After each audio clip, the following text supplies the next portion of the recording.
So Dr. Corrie, you spoke some about how there are structures and systems in our society that perpetuate oppression and evil. And I'm wondering if you could talk some more about how you address this kind of evil with the youth that you work with at YTI. Yeah.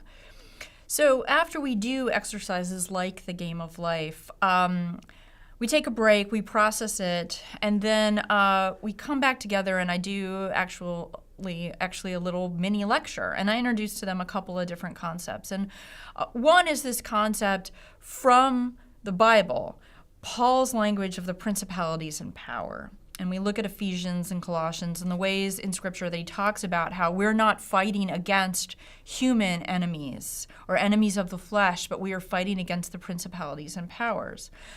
And in light of experiencing structural oppression through the game of life, we can say, look, any one person in this game is not pure evil. That cop that was so mean to you, that's just Cody doing his job, right? That judge that was so mean to you, that's just Brenda doing what she's supposed to do.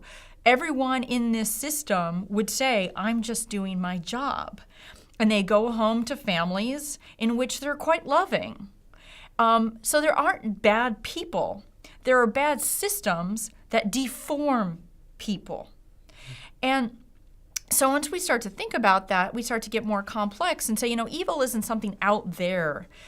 It's here. It's that line down the middle that's in all of us, in our sins of omission and sins of commission. You played that game of life just along with them. Sure, some people were acting meaner than others, but you also didn't do anything to stop it. And so if that's the way the world is, that we're born into systems that are unjust and perpetuate evil, we need to start thinking about, okay, how am I complicit in this? How do I contribute to keeping this machine running? And how can I be a wrench that's thrown into the middle of that? It also teaches us something about nonviolence. Again, we're not fighting against enemies of the flesh, but against principalities and powers. So I could kill you as that bad cop that made my life hell, but it's not going to stop the system, right?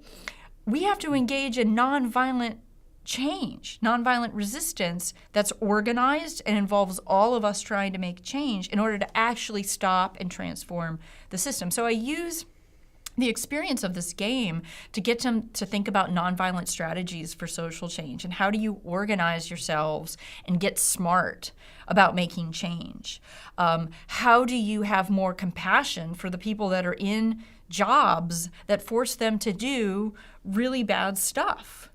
That doesn't mean we let them totally off the hook, but that means, let's think about how we can compassionately appeal to the better angels of this person in a role that's deforming their imago Dei. How do we think about how this system is deforming the oppressor as well as the oppressed, and offer grace in the middle of this, because at any moment I could be the oppressor or the oppressed. And I also try to emphasize that in certain parts of your life, you might find that you're the oppressor, and in other parts of your life, you may find that you're the oppressed. We're never always one or the other. So how can we have compassion for that oppressor in ourselves, as well as the one that's opposing us, as well as the power to resist as the oppressed?